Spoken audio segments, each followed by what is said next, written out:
Happy Halloween, everybody. Welcome to Dallas Cowboys Overtime here on StarTelegram.com. I am Fort Worth Star Telegram columnist Mac Engel, and I'm joined by a man who is not in his Halloween costume. He's that good looking. He's Mr. Clarence E. Hill Jr. Clarence, before we talk about the Dallas Cowboys' latest win, let's go over something really important. It is October 25th, which means we are knocking on the door of the greatest holiday on the calendar, and that is, of course, Halloween. What do you give out to the kids when they come trick-or-treating? Are you one of the old people that gives away celery and apples, or do you give away the good stuff? You want me to lie? You be honest. Ooh, that's a good question. I prefer to be lied to at my age, but okay, let me lie to you. I give out great candy. I have everything at the door, and I like bubble gum. I like Skittles. I like Hershey's Kisses.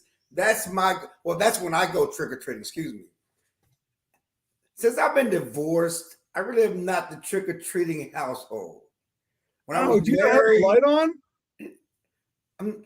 I'm probably not at home. Usually taking my kids out or whatever else. I'm not the trick-or-treating guy. I go with my kids. I did go with my kids when they were younger. Now they do their own thing, and it is what it is. Our daughter is graduating out of the going out. Is she? Do you ever graduate from that? I don't. I love it. I love it. I absolutely have eaten. I just love it more than anything in the world. But we normally give out like the little mini chocolate stuff, mini Butterfingers, any of that stuff. No fentanyl in it though. No Herschel Walker fentanyl and all that stuff. No. It's a good segue. Okay, that's an important. No, I do want one. I do have a rule my kids know when they go out, they have to bring the bags to me. Okay, I take the bubble gum out and I take the Skittles out. See, I hate Skittles. You could have all my Skittles. That's Dad's candy. I take the bubble gum and the Skittles. I want the bubble gum and the Skittles and the blowtorch. I'll take Reese's Pieces all day. And here's a little trick I learned. I don't know how I learned this. I really don't want to know how I learned it. If you warm them up a little bit, a Reese's Pieces, either in the microwave or on the palm of your hand, they're even better. I don't know if they're as good for you. You know what I mean? It's kind of like boiling broccoli. I don't know if it's better to have it's the same kind of thing. But if you put a handful of Reese's Pieces in your hand and let your hand warm them up, heaven. That's our good tip here. Let's be on the same page on this. Candy corn is the worst candy. Can't disagree. It's trash. Trash. I hate it. Garbage. When I see it, I throw it in the garbage. And I love sugar, and I can't eat that crap. Okay, let's talk about the Dallas Cowboys' latest win. This one over the Detroit Lions here on Cowboys Overtime. Brought to you by the wonderful people of Window Nation. Don't worry, I would never forget about you. Clarence, the Cowboys beat up a bad Lions team, a really bad Lions team on Sunday, in the heroic return of starting quarterback Dak Prescott. First half, Dak didn't look that great. The third quarter, he didn't look all that good. The fourth quarter, he looked very good. And overall, I would say it was kind of it's okay performance. For the game, he finished 19 of 25 passing for 207 yards with the touchdown and, more importantly, no interceptions to defeat, again, a bad Lions team that, quite frankly, was overwhelmed by the Cowboys defense. Before we talk about the defense, we're going to talk about Dak. I was kind of like, there was about 2 or 3 throws in there that he looked good that separates him from Cooper Rush, throws that Cooper Rush can't make. What did you think? Like I said, I thought he was just kind of average. What did you think of him? The idea that he was going to come back and pass for 400 yards and look like the reincarnation of Tom Brady and Peyton Manning and Aaron Rodgers all put together was that was always going to be folly. He's been out for 5 weeks. He's rusty. It's a different offense. He certainly doesn't have the same receivers he had last year. And also I think he was juiced a little bit. That first throw was about him being juiced, and wanting to, come out and whatever else. It was a solid outing. It was fine. Certainly had a couple of throws that he threw in double coverage. He got away with it, but Cooper got away with a few throws over the past few weeks before he got picked off against the Eagles 3 times. But, that's part of it. But, again, the bottom line is what Cowboy fans should focus on. You have a solid defense, you have a solid running game. The passing game is going to get better. The team is going to get better. You have a chance to get better now that you have your quarterback back. And the team will be better. Dak and his offense will be better in November and December than it is today. And you have a chance to really grow as an offense and for this team to really realize its dreams.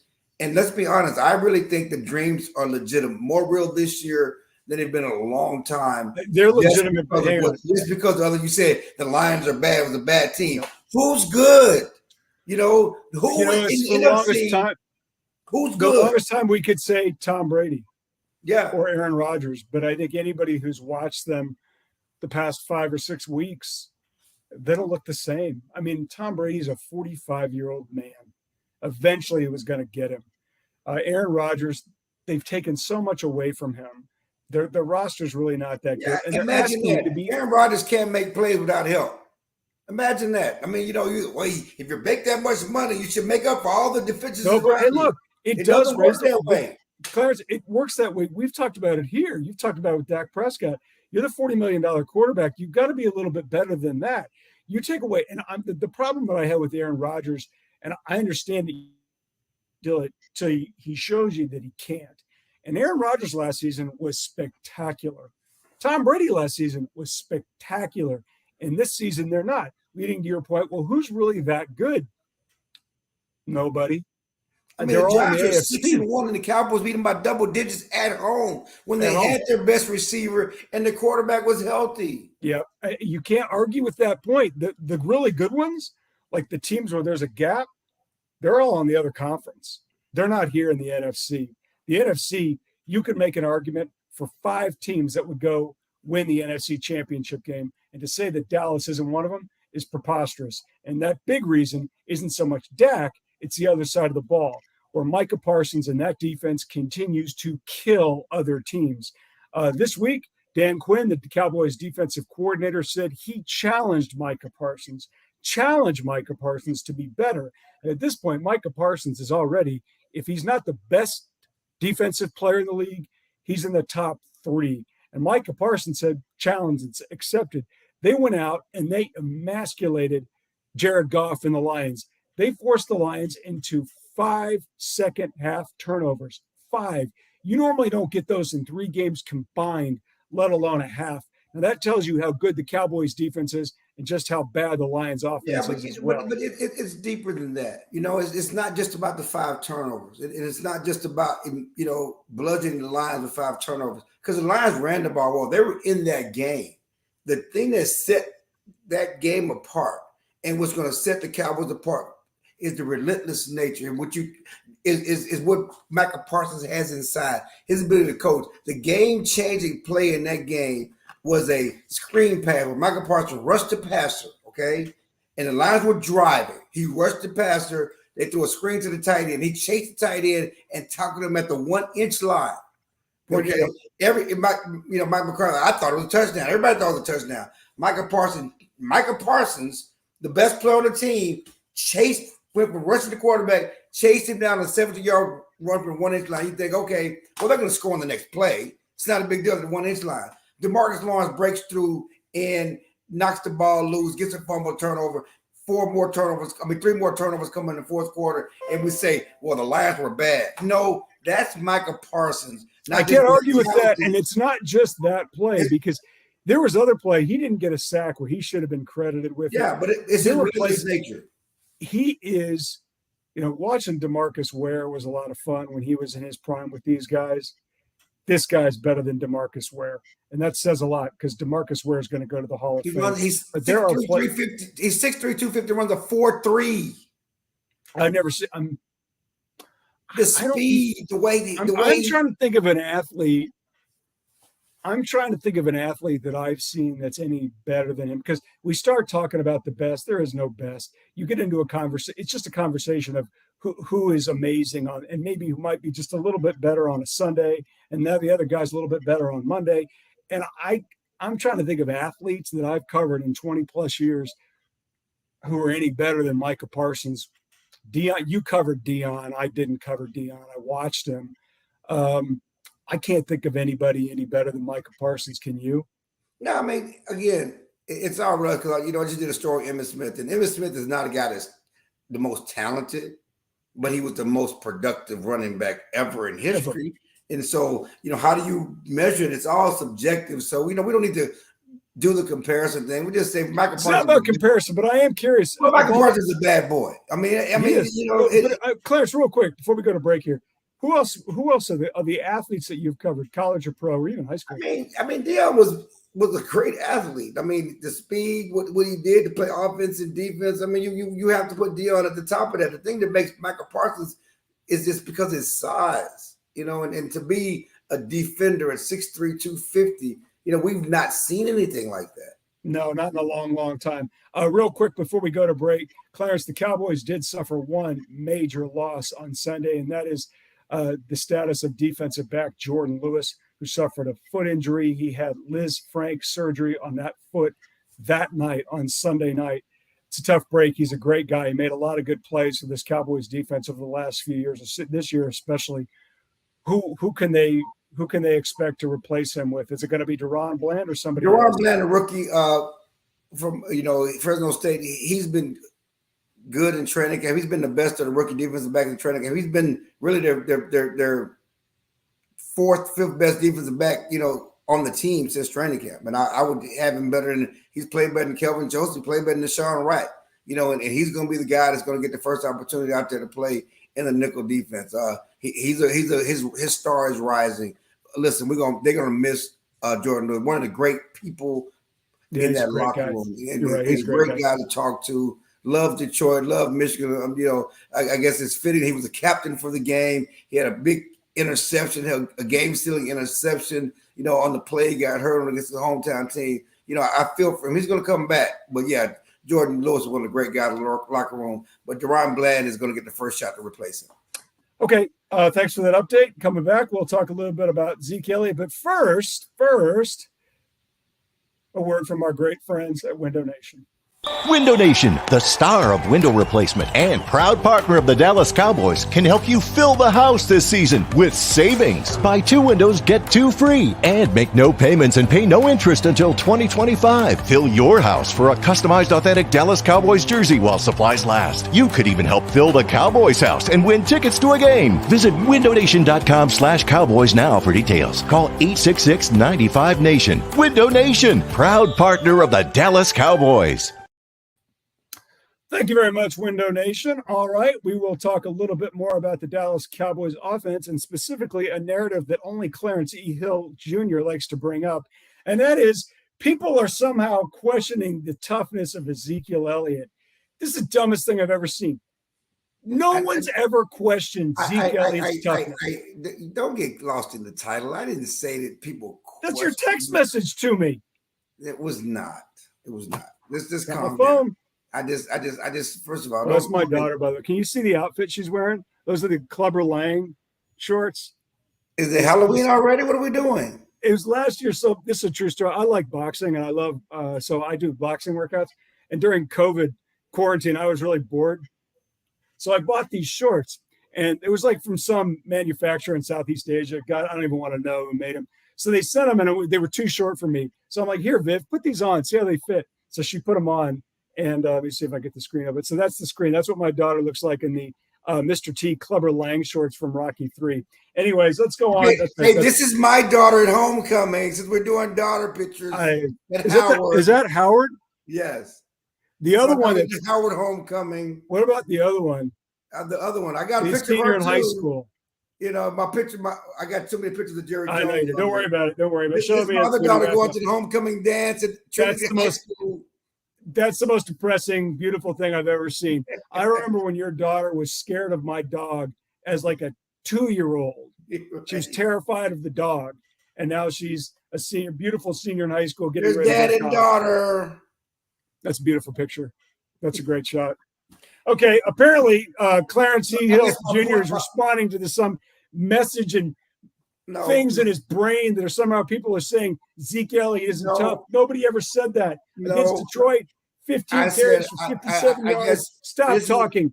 I'm going to give you some statistics. 15 carries, 57 yards, and on the season, 109 carries for 443 yards with 4 touchdowns and a nice 4.1 yard per carry average. Clarence, put down the drugs, put away the alcohol. Nobody has said Zeke Elliott is anything other than tough. The complaint about Ezekiel Elliott is that he's lost his pop, which he clearly has because all these running backs do. In terms of toughness, in terms of as a blocker and as a pro, no one is questioning Zeke Elliott. This is causing appreciation. This is an appreciation comment. Appreciate his toughness to go along with Tony Pollard. What he did in that game after suffering that injury, we thought was going to be a massive injury against the Lions, and to come back and start jumping over people, have the touchdown, and to play the way he played. People need to quit tripping on the usage of Zeke, usage of Tony. Zeke brings them the toughness. Tony Pollard gives them the juice. Zeke has actually shown more juice in the legs this year than he had last year. Yep. Add on top of the fact that you can say what you want about him last year, but the fact that he played through that injury all season, never left the field, this just speaks to it. And I just think that people don't get the toughness some of these guys have displayed. And just talking to the Cowboys, they talk about his leadership, his toughness, his unselfishness, and the way he blocks for the quarterback. He is really important to what they do, and people keep pointing to the money. You're right, and I think the problem with Zeke is that he did the right thing by holding out to get that contract. You have to do that, especially when you're a running back. You have to do that. He did the right thing. His agent did the right thing. They had leverage. They squeezed. The Cowboys caved, and they gave him a bunch of money that now looks like a bad deal. It does. I know, but hang on. That's the problem. The problem is they gave him a ton of money to be something that he was in the first 3 or 4 years. Yes, you in the back, Mr. Hill. A bad deal for who? The Cowboys aren't complaining about the deal. It's only the fans and media who are pointing to the deal. The Cowboys are okay with it. It's part of the fabric of this team. Did it prevent them? Did that contract, would that be a reason at all? And I think I know the answer to this, but you can answer it. Would that be a reason why they dumped Amari Cooper? No. They dumped Amari Cooper because they didn't like him. But they used the contract as an excuse. Availability, right. And Zeke is there and will play. He took the shot. He played hurt. That's what they want. That's what they want on their team. Okay. Is there any chance at all we're watching? You and I both, I think, agree that we don't think Zeke will be back here next year. If he does, he'll have to redo his contract. Right. And he may redo his contract. And again, it's still – and they're okay with that. It's like DeMarcus Ware redid his contract and came back because he wanted to finish his career. That's a possibility as well. Well, the other thing, too, is there any chance – remember DeMarco Murray. You remember DeMarco Murray had a great year. They wouldn't give him the money. He went to Philadelphia, and he still had a couple of years left there. He was pretty productive. Any chance at all we could see this play out in reverse where they're like, you know what? You're a good guy. You're a good pro. He's a good leader. He is. He's a total pro. Is there any chance they say, Zeke, we got to tear this up. You got to come back at a reduced number, and he might play it out here for another year or two? Yeah, I think that's certainly on the table. That's why I brought up the DeMarcus Lawrence comparison because there was in the offseason it was there was a chance they could cut him if we didn't take a pay cut, and they redid his deal and he's back. And that's certainly on the table, most likely on the table for Zeke. But my point is let's not in the season while they're trying to make a run. They're 5-2. The contract has no bearing on this team and what they're doing right now. And what they're doing right now, I don't care what Zeke makes. I don't care what Pollard makes. They're using them both right, which is what's best for this team right now. Can't really argue with the results. They're 5-2, and the running game has been really effective and efficient. Tony Pollard's been, electric in his role. He has been, and I still think it would be a huge mistake to ask him to do anything more than he currently is. And the biggest reason is that he's just not the blocker Ezekiel Elliott is, and they can't trust him in pass protection. Okay, let's move on to one running back who is the best in the history of the National Football League. It was 20 years ago this week. Emmitt Smith broke Walter Payton's NFL's all-time career rushing leader mark. He went on. Walter Payton had 16,766 yards in his career. Emmitt Smith went over that in a disappointing loss at home to the Seattle Seahawks. Clarence, you were there for that game. You know Emmitt well. I think this is one of those records that you and I can both agree on. This will not be broken in our lifetime. No, it won't be broken just because how the game has changed, and growing up, the rushing record was akin to the home run record. They were two of the most cherished marks of sport. There are a lot of great records, points, and all the other stuff, but the home run record was, we grew up because when that was like the biggest. Babe Ruth, Hank Aaron, and Jim Brown and Walter Payton rushing record was on that level. That's one of those records that we cherished, that everybody wanted, because the running back was so important to football, and it was the position everybody grew up wanting to play, and it's a mark that Emmitt has. It's going to be one of those records, one of those records that will never be broken, and it's something he will have forever. There were people that would talk all day about who's the best running back, who's the greatest running back. Emmitt had the line, and Emmitt had Aikman, and Barry Sanders didn't have that, and whatever else. One thing you can never take away from Emmitt Smith, he's the all-time rushing king, and no one will ever get that. I looked this up before we started here. He finished his career after a couple of seasons in Arizona with 18,355 yards.